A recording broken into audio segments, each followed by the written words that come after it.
Dzina la Tate ndi la Mwana ndi la Mzimu Woyera. Amen. Chikukusowekabe chimodzi. Pita ukagulitse zonse zimene uli nazo, ndipo chuma chakecho ukathandize osauka. Chikukusowekera chimodzi. Ndikulandireni pano pa Tiyankhule na Ambuye. Lero ndi Lolemba pa 3 March chaka cha 2025. Ndi Lolemba la mulungu wa 8 pa chaka. Mulungu wa 8 mchaka chino cha C ukhala ndi masiku awiri. Lero ndi mawa. Chifukwa lachitatu ndi tsiku la phulusa. Tikuyamba nyengo ya Lenti, ulendo wa masiku 40. Ndikukhulupirira kuti mawa tsiku la lero ndi amawa atithandize kusinkhasinkha kuti tilowa bwanji mu nyengo ya Lenti. Mawa toyamba akuchokera m'buku la Mphunzitsi kapena kuti Sirach, mutu wa 17 ndi 24 kulekeza 29. Amene akutiwerengera mawu oyamba ndi a Olipa Chitedze, administrator pa Tiyankhule na Ambuye, kuchokera ku banja loyera Chilinde Parish mu Archdiocese ya Lilongwe. Ndipo salimo yathu ya tsiku la lero, salimo namba 32, chilimbi chake chikutikumbutsa kuti sangalalani ndi kukondwa inu nonse okonda Mulungu, chifukwa cha zimene chauta adakuchitirani, aliyense kuti ayang'ane moyo wake mmawa uno, masana ano, madzulo ano, tsiku la lero, chaka chonse. Muona kuti Mulungu amatichitiradi zazikulu zimene zimenera kumatipangitsa kukhala anthu okondwa. Ndipo mawu athu amumthenga wabwino ndi monga adalembera Marko Woyera, mutu wa 10 ndime ya 17 kulekeza 27. Amene akutiwerengera mawu amthenga wabwino komanso kutigawira mawu ndi Reverend Father Francis Damaseke, kuchokera mu Archdiocese ya Lilongwe. Tiyeniso abale ndi alongo tisinkhe limodzi. Mawu oyamba. Mawu wa m'buku la Mphunzitsi. Munthu olapa Ambuye ampatsa mpata kuti abwerere kwa iwo, ndipo munthu wakhama lofokerapo Ambuye amamulimbikitsa mtima. Tsono bwerera kwa Ambuye ndipo leka zoyipa zako. Upemphere kwa Ambuye ndipo uchepese machimo ako. Bwerera kwa Mulungu wopambana zonse ndipo lekeratu kuchimwa. Udane nazo kwambiri zonyansa zonse.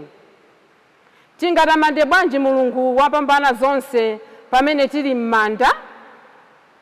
Ngati sitimtsira ulemu pamene tili moyo, anthu akufa sangathe kutamanda. Ali ngati anthu amene kunalibe chikhalire. Okhawo amene ali ndi moyo angathe kutamanda Mulungu. Ndipo chifundo cha Ambuye n'chachikulu, ndipo amakhululukira onse obwerera kwa iwo. Mawu a Ambuye. Tithokoze Mulungu. Ambuye akhale nanu. Mawu amumthenga wabwino monga adalembera Marko Woyera. Ulemu kwa inu Ambuye. Mutu wa 10 ndime ya 17 kulekeza 27. Pa nthawi yomweyo Yesu ankanyamuka kuti azipita. Munthu wina adamthamangira. Adadzamugwadira namfunsa kuti, aphunzitsi abwino, kodi ndizichita chiyani kuti ndikalandire moyo osatha? Yesu adamuyankha kuti, ukunditchuliranji wabwino? Wabwinotu ndi mmodzi yekha, Mulungu basi. Malamulo ukuwadziwa: usaphe, usachite chigololo, usabe, usachite umboni onama, usadyerere nzako, lemekeza atate ako ndi amayi ako. Munthu uja adati, aphunzitsi, zonsezi ndakhala ndikuzitsata kuyambira ndili mwana. Yesu adamuyang'ana namkonda, namuwuza kuti, ukusowabe chinthu chimodzi. pita kagulitse zonse zimene uli nazo, ndalama zake ukapatsa anthu osauka, ndipo chuma udzachipeza kumwamba. Kenaka ubwere udzanditsate. Atamva zimenezo munthu uja nkhope yake idagwa, adachokapo ali ovutika mu mtima chifukwa adali munthu wachuma kwambiri. Yesu adayang'ana ophunzira ake amene adamzungulira nawawuza kuti nkwapatali kwa anthu achuma kuti akalowe ufumu wa Mulungu. Ophunzirawo adadabwa nawo kwambiri mawu amenewa. Koma Yesu adabwerezanso adati, ndithu inu ana anga, nkwapatali kukalowa ufumu wa Mulungu. Nkwapafupi kuti ngamira idzere pakachibowo ka zingano, kupambana kuti munthu wachuma akalowe mu ufumu wa Mulungu. Pamenepo ophunzira aja adazizwa koopsa, nayamba kufunsana kuti tsono nanga angathe kupulumuka ndani? Yesu adawayang'ana ndipo adati, kwa anthu nkosathekadi, koma ndi Mulungu ayi nkotheka. Paja ndi Mulungu zonse nzotheka. Mthenga wa Ambuye. Ulemu kwa inu Ambuye Yesu Khristu. Chikusowabe chinthu chimodzi. Pita ukagulitse chuma chako ndipo ndalama zake ukapatse osauka. Lero Ambuye tosefe akutitchalenja, akutitsutsa, akutidzudzula, akutiphunzitsa kuti tiyang'ane mtima wathu umene timakhala nawo wogwiritsitsa china chake. Poyamba mu uthenga wathu wa tsiku la lero, mnyamatayo akutiphunzitsa kuti tosefe tili pa liwamba tikusakasaka china chake. Tikusakasaka chuma, tikusakasaka mtendere, tikusakasaka kakutchuka, tikusakasaka mphamvu, tikusakasaka ulamuliro, tikusakasaka zabwino zimene timazifuna mmoyo muja. Kusaka sikulakwa, munthu ndiye osakayo. Tamvatu kuti munthu uyu pali zinthu zitatu zimene akutchuka nazo. Poyamba adali wachinyamata, so he had advantage of age. Chachiwiri adali wachuma. Ndipo chachitatu, kupatula chinyamatacho ndi kukhala wachuma, akuti adali munthu wabwino. Kukhala wachinyamata, kukhala wachuma, komanso kukhala munthu wabwino. Ndipo ngakhale akuti anali wachuma, amasakabe kuti apeze china chake mmoyo mwake. Mmoyo muno, pokhapokha titapeza Yesu Khristu, ndi pamene tidzanene kuti tafika mlingo umene timafuna tosefe. Nchifukwa chake timalimbikitsana nthawi zina timangokhala ngati mawu onena kapena mawu opempherera kapena mawu basa achizolowezi kuti wapeza Yesu, wapeza zonse, izidi ndi zoona. You remember Zakeo anali nazo zonse koma amasakasakabe. Ndi anthu ambirimbiri achina David aja anali nazo zambirimbiri koma ankasakasakabe. Inu ndine tikunena kuti kusaka sikolakwika, koma ngati sitikusaka Yesu, tidziwe kunena kuti tikanali kutali ndi mtendere, tikanali kutali ndi fulfillment. So nkhani ya mnyamata iyi imene Ambuye akutipatsa mwadaladala, tisadalowe mulungu wa Lenti, tisadalowe munyengo ya Lenti, ulendo wa masiku 40, atipatsa dala mawu awa kuti atithandize masiku awiri amenewa kukonzekera kuti Lenti yanga ikhala yotani. Ndimafuna kuti tione maphunziro asanu awa. Poyamba mponena kuti mnyamatayu akumufunsa Yesu kuti ndichite chiyani? What must I do? Ndichite chiyani? Amaganiza kuti chifukwa cha zimene ali nazo nkotheka kupanga china chake kuti aupeze ufumu wakumwamba. Ambiriso timaganiza choncho. Timaganiza kuti tikhale ndi mtendere tikusowekera kuchita zina zake. Zimene tili nazozo ndizoti kwanira kukhala ndi mtendere. Do nothing but listen to God.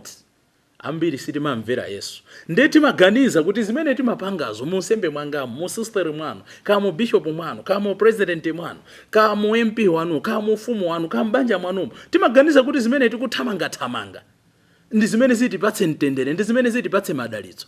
So much so that zinthu zikavuta timayamba kufunsa, Lord, why me? Ndimapita ku church, ndimathandiza osauka, ndimapemphera, sindiba, ndi zimene tamanena nyamatayo, sindiba, ine sinditukwana makolo, ine ndimatere. Ambuye akumuwuza kuti listen to my word. That's the only condition imene mabweretsa mtendere. And what is the word of Jesus to him? Kagulitse zimene uli nazo, kapatse osauka. Izi zinamkhumudwitsa kwambiri. What is it zimene inu ndine timapanga timaona ngati zibweretsa mtendere? Listen to Jesus on top of what you do, then you have peace. Chachiwiri pali mawu pa Chingereza amanena kuti almost doesn't count. Munthu uyu nkusakasaka kwake anakupeza kumene angapeze mayankho, anakupeza kumene angapeze mtendere. He was almost there. He was with Jesus. Koma taonani, kukhala pafupi ndi Ambuye Yesu, kukumana naye Ambuye Yesu, sikunamthandize kuti mmoyo mwake mukhale chimwemwe.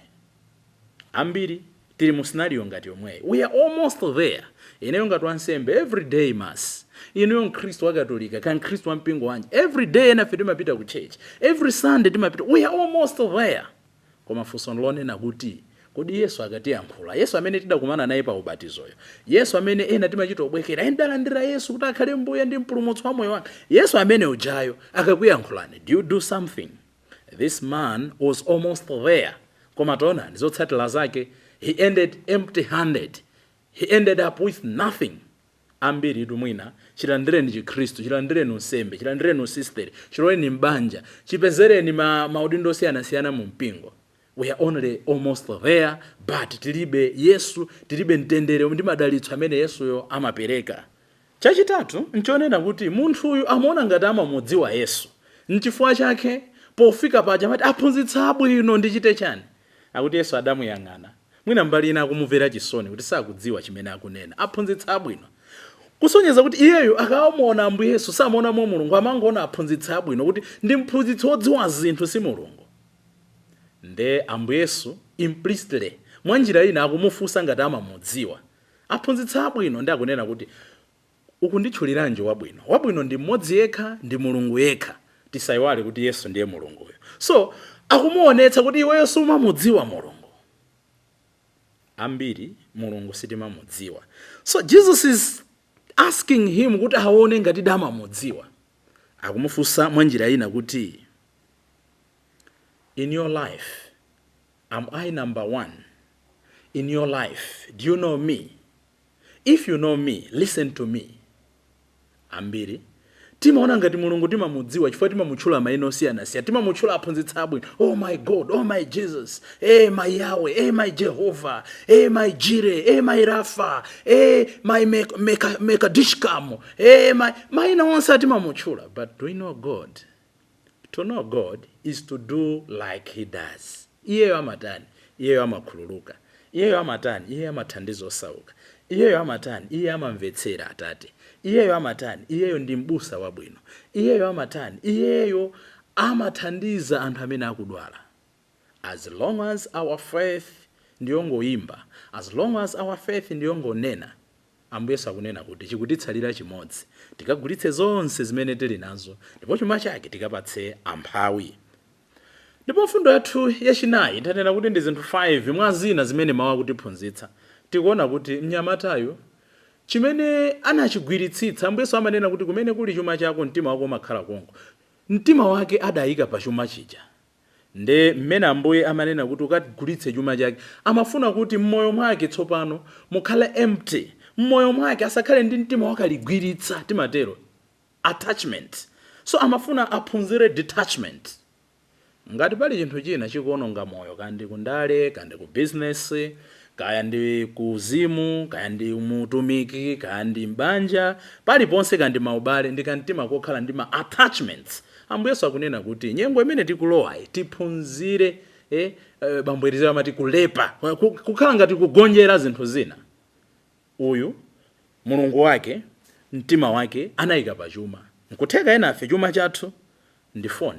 Ena chuma chathu ndi kudimba. Ena chuma chathu ndi business. Kodi akunena kuti titaye phone, hayi. Tisiye business, hayi. Tisiye ntchito, hayi. Koma ku ntchitoko on top should be Jesus. Ku business on top should be Jesus. Musembemo on top should be Jesus. Koma muona kuti tili ndi zinthu zina zimene tidazigwiritsitsa, and we love them more than God. We love them more than mawu a Mulungu. Ndeti makonda kwaya iyo kusiyana ndi mpingo. Moti ndimanena chitsanzo chimobwereza. Ikamayimbira kwaya iyo, you feel good kuti mwapemphera. Akapempheretsa nsembewo, you feel good kuti mwapemphera. Akamalalika wansembewo, you feel good kuti mukumvera uthenga. Koma akalalikirawo simumvetsera nkomwe. Even pa gulu pathu pano, ena satsegula nkomwe file. Kungomva kuti ndi father so and so, osamvetsera komwe. You are attached to certain individuals. You are attached to certain situations. Mulungu abala magwiritsa ntchito chida china chilichonse, tiphunzire kantima kwa kuzitaya zinthu zina. Ndi chani chimene mukuchigwiritsitsa? ine ndikuganiza kuti chachikulu chimene tonsefe timagwiritsitsa chifake Ambuye Yesu amanena kuti you learn to let go. Chimene ambiri tachigwiritsitsa is the image, the public outplay of our life. Ambiri chimene timatekeseka nacho nchikuti anthu amandiona bwanji.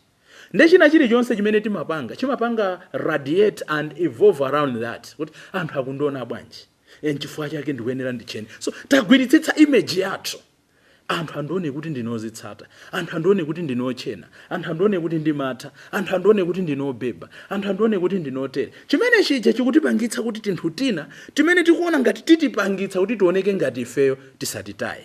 Ndetagwiritsitsa foni, anthu adziwe kuti pamudzi pano ali ndi foni yodula ndine, anthu adziwe kuti pamudzi pano ochena ndine. Zimene zija zimatipangitsa kuti tisiye kulabadira ena. Zimene zija timatipangitsa kuti tisiye kuganizira osauka. Zimatipangitsa kuti tisiye kuchotsa moyo wathu kuti Ambuye akalowamo iye atigwiritse ntchito ife kuti tifikire anthu ambiri. Ndipo cha namba 5 chomwe ndichotsiriza tibwera ndi fundo ina yabanyira. Ndichonena kuti chuma ndi udindo. Wealth is a responsibility. Mukumbukira Ambuye Yesu atapeza anyamata aja adawapatsa mphatso zosiyana-siyana, matalents, ena mati matalenta, wina 2, wina 3, wina 5 kutengera uthenga umene tikuwerenga. Mukumbukira kuti amene adapanga phindu kumapeto kwake amamonjezeranso zina. Iwe unachita phindu ndalama 2 ndikupatsanso zina 2. Iwe unachita phindu ndi ndalama 10 ndikupatsanso kuti ukhale olamulira midzi ina 10. Wealth is a responsibility. Ife amene Mulungu adatidalitsa ndi zina zake kusiyana ndi yawo, aliyense adamudalitsa, koma aliyense amamudalitsa mosiyana ndi wina, kuti tonsefe tikayika madalitso athu pamodzi akometse dziko lapansi. So the question is your wealth, is your talent a responsibility? Kuti Mulungu akandipatsa kamawu abwino, kaya kutha zimene ndimathazo, kaya udindo, kaya mphatso zosiyana-siyana, anandipatsa ngati udindo kuti ndisamale nazo ena. Munthu uja chuma chake analephera kusamala nacho ena. Ndipo mfundo yathu yabanyira yomwe ndiyotsiriza eni ndionena kuti si chuma chonse chili chochokera kwa Mulungu. Ayuda amakhulupirira kuti chuma chimachokera kwa Mulungu. Choncho munthu amene ndosauka, munthu amene ndolira, munthu amene akudwala amatenga ngati ndotembereredwa. Koma taonani, not all wealth is from God. Ndipo litmus muyezo onena kuti chuma chathu chidachokera kuti ndi funso ilionena kuti are you able to take zimene muli nazozo kumbwezera Mulungu? Ngati ndi zake munkaniziranji? Koma muona kuti mwina ambiri tidabisala ku dzina la Mulungu, koma mwina chuma chathu kulipo kumene timatenga. So saliyense amene ali ndi chuma kuti tizoona ngati ndi madalitso. Ena chuma chawo ndi matemberero. N'chifukwa chake tisamasirire china chilichonse. Ena ndi chuma chawo alibe mtendere, ena ndi ndalama zawo alibe mtendere, ena ndi udindo wawo alibe mtendere, ena ndi utumiki wawo alibe mtendere. Why? Sanamulole Jesus to take the lead. N'chifukwa chake timanena kuti chauta ndiye m'busa wathu, azitsogola mu china chilichonse chimene tili nacho. Tapempha Ambuye tsiku la lero poyamba timudziwe, chachiwiri tiphunzire mtima olepa, mtima ololera kuti chuma chathu Ambuye azichilamulira, ndipo chumacho tizigwiritsa ntchito ngati udindo. Koma koposaposa Ambuye Yesu akutifunsa kuti tichite nacho chani chuma chimene tidalandira kuti tikonde nacho anzathu. Ndikufunireni tu abale ndi alongo tsiku lopambana. Dzina la Atate ndi la Mwana ndi la Mzimu Woyera. Amen.